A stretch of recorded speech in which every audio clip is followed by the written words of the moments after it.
अस्सलाम वालेकुम। आप तमाम बच्चों का मेरे इस YouTube चैनल में हार्दिक स्वागत है। तो प्यारे बच्चों, आज हम मार्च 2025 में जो हिंदी कंपोजिट पेपर हुआ इसके उत्तर देखेंगे। इस वीडियो में हम पेपर शुरू करने से पहले आप लोगों ने हिदायतें पढ़ी होंगी, सूचनाएं पढ़ी होंगी। आते हैं सबसे पहले विभाग नंबर 1 गद्य 12 अंकों के लिए जो होता है, जोड़ियाँ मिलाकर फिर से लिखिए। ये जो प्रश्न है बेटा, ये अनोखे राष्ट्रपति से लिया गया है। इस प्रश्न में जोड़ियाँ मिलाकर फिर से लिखिए, यानी जोड़ियाँ लिखकर मिलाकर फिर से आपको दोबारा लिखना है। तो इसमें सबसे पहले दिया गया है वर्ण। तो वर्ण जो होता है वो गेहुआ कलर का था अनोखे राष्ट्रपति का।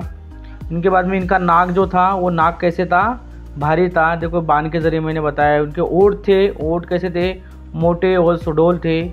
और मुख कैसा था, चौड़ा था।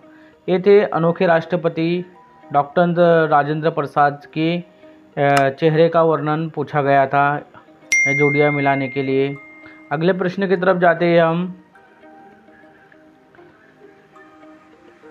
अगला प्रश्न है निम्नलिखित शब्दों के लिंग पहचान कर लिखिए। इधर शब्द दिए गए 4, इनके लिंग पहचानना है। पहला शब्द है दृष्टि, यह है स्त्रीलिंग।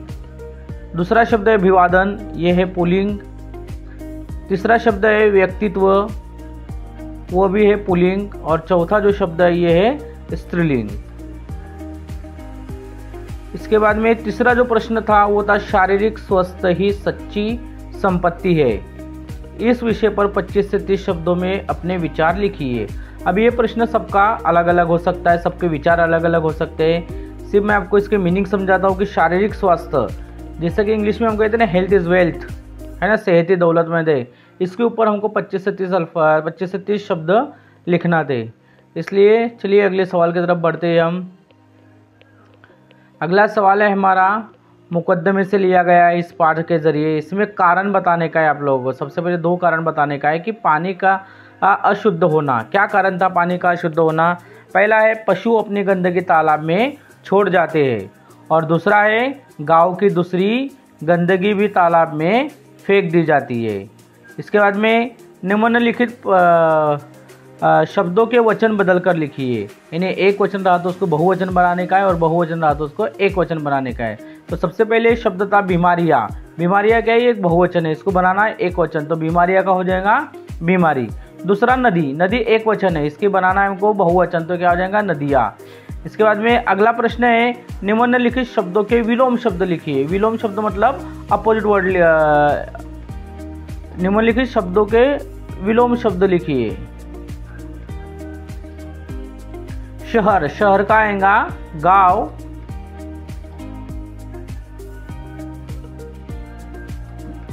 शहर का आएगा गांव और भीतर का आएगा बाहर। इसके बाद में तो इसका जो सहमत था, यानी अपने विचार लिखने के थे, अपने ख्यालात लिखने थे। जल ही जीवन है। जल ही जीवन पे अपने 25 से 30 शब्दों में अपने विचार लिखिए। सबके विचार अलग अलग हो सकते हैं, इसलिए हम अगले प्रश्न की तरफ बढ़ते हैं। अब आते हैं विभाग 2 में, यानी पद्य 8 अंकों के लिए जो 2 नज़में हमको इसमें पूछ जाएंगी।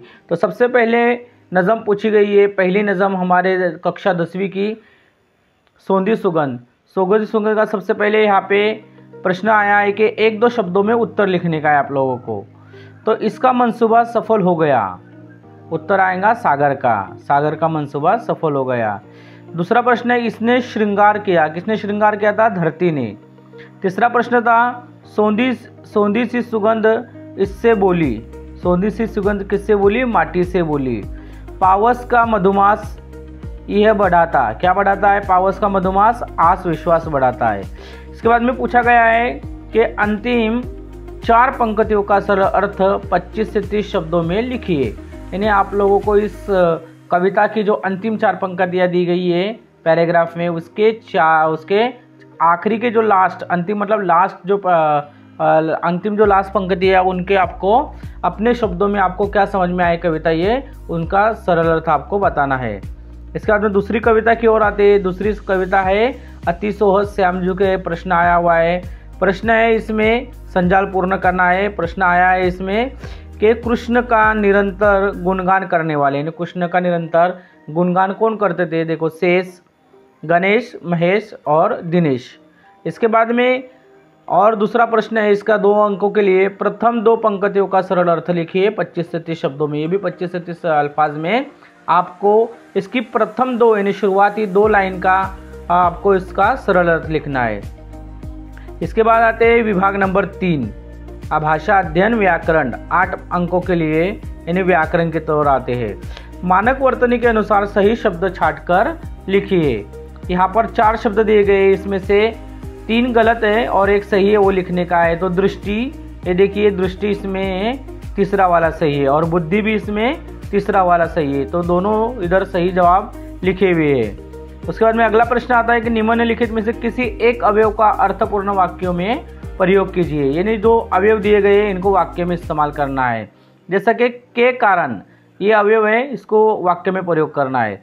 तेज बारिश होने के कारण बिजली चली गई, देखो थोड़ा टाइप मिस्टेक हो चुका है यहाँ पे, चली गई, के कारण का इस्तेमाल हुआ है। देखो इसका दूसरा था हाय, हाय ये गर्मी का मौसम, दोनों में से कोई एक करना था। अगला प्रश्न लेते हैं हम, संधि वाला प्रश्न है तीसरा। देखो यहाँ पर पहले संधि विच्छेद दिया गया था, संधि विच्छेद दिया था कि अहम प्लस अहम अधिक कार, तो इसका संधि बनेगा अहंकार और संधि भेद बनेगा इसका व्यंजन संधि। अथवा अगर ये नहीं आती है तो दूसरा ऑप्शन था हमारे पास में, ऑलरेडी संधि दी गई थी, इसके हमें विच्छेद करना था। तो इसको विच्छेद किस तरह से करेंगे हम, उमा प्लस ईश, यानी उमा अधिक ईश, इसकी संधि भेद जो रहेंगी वो है स्वर संधि। अगला प्रश्न है, अधोरेखित वाक्यांश के लिए उचित मुहावरे का चयन करके फिर से लिखिए, यानी जो मुहावरा नीचे दिया गया है उसको बदल करके ये दो दिए गए, इसका मतलब ये बदल करके यहाँ पर आपको फिर से लिखना है। प्रश्न जैसा कि समाचार पत्र के पन्ने एक दूसरे से जुदा होकर पूरे डिब्बे के फेरे लगाने लगे। अब इसमें लगाने लगे, ये कट करके इसमें से ये मैच हो रहा है चक्कर काटना, तो यह इससे हम क्या करेंगे, इससे फिर से वाक्य बनाएंगे। तो वाक्य कैसे बनेगा, देखो, समाचार पत्र के पन्ने एक दूसरे से जुदा होकर पूरे डिब्बे के चक्कर काटने लगे। अथवा दूसरा मुहावरा है हमारा, निम्नलिखित मुहावरे का अर्थ लिखकर उचित वाक्य में प्रयोग कीजिए। जैसे कि मुहावरा दिया गया है अंक में भरना, तो इसका अर्थ है गले लगाना और इसको हम वाक्य में प्रयोग करेंगे। मेरे दोस्त ने मुझे देखते ही अंक में भर लिया। इसके बाद में काल भेद पहचानना तथा काल परिवर्तन करना। निम्नलिखित वाक्यों का काल भेद पहचानिए, यानी जो दिया गया है वाक्य, इसका काल भेद हमको पहचानना है। कोने में रखे बक्से की ओर बढ़ गया, ये कौन सा काल। दूसरा है, निम्नलिखित वाक्यों में से किसी एक वाक्य का सूचना के अनुसार काल परिवर्तन कीजिए। पहला है, इनाम तो मैंने तुझे दिया। अब इस वाक्य को क्या करना है, सामान्य भविष्यकाल करना है। तो बनाएंगे कैसे, इनाम तो मैं तुझे दूंगा। इसके बाद में ऑप्शन था ये, और एक वाक्य, वह आदमी उन बच्चों को कुछ बोल नहीं रहा है। अब इसको बनाना है अपूर्ण भूतकाल। तो कैसे बनाएंगे, वह आदमी उन बच्चों को कुछ बोल नहीं रहा था, है के जगह पे सिर्फ हमको क्या करना है, था लगाना है। इसके बाद आते वाक्य भेद तथा परिवर्तन करना। तो सबसे पहले इसमें दिया गया है कि निम्नलिखित वाक्य का रचना के आधार पर भेद पहचान कर लिखिए। तो सबसे पहले वाक्य, बहुरूपयोग के बारे में हम सब जानते हैं। तो ये वाक्य कौन सा है, सरल वाक्य। इसके बाद में आता है दूसरा, निम्नलिखित वाक्य का अर्थ के आधार पर दी गई सूचना के अनुसार परिवर्तन कीजिए, यानी ये अर्थ की दृष्टि से हमको बनाना है, परिवर्तन करना है।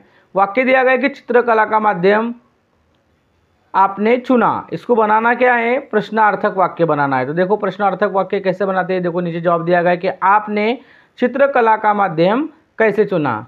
इसके बाद में 12 अंकों के लिए हमारा आखिरी विभाग है, जो चौथा विभाग है, रचना विभाग। उपयोजित लेखन 12 अंकों के लिए इसमें है पत्र लेखन लिखना था। इसके बाद में इसके लिए दूसरा था कहानी लेखन और था विज्ञापन लेखन। विज्ञापन लेखन एटीएम के लिए सुरक्षा रक्षक की आवश्यकता, ये मुद्दे दिए गए थे, मुद्दों को देकर हमको एक विज्ञापन लेखन तैयार करना था। इसके बाद में आखिरी प्रश्न था इसमें निबंध लेखन यानी मजमूनोसी। निम्नलिखित विषयों में से किसी एक विषय पर 60 से 70 शब्दों में निबंध लिखिए। विज्ञापन के चमत्कार एक, या वो नहीं तो दूसरा था बेरोजगार की आत्मकथा। दोनों में से कोई एक निबंध हम लोगों को लिखना था। तो आशा है, उम्मीद है कि मेरा वीडियो आप लोगों सबको पसंद आया होगा। अगर मेरा वीडियो पसंद आया तो लाइक, शेयर और सब्सक्राइब ज़रूर कीजिए।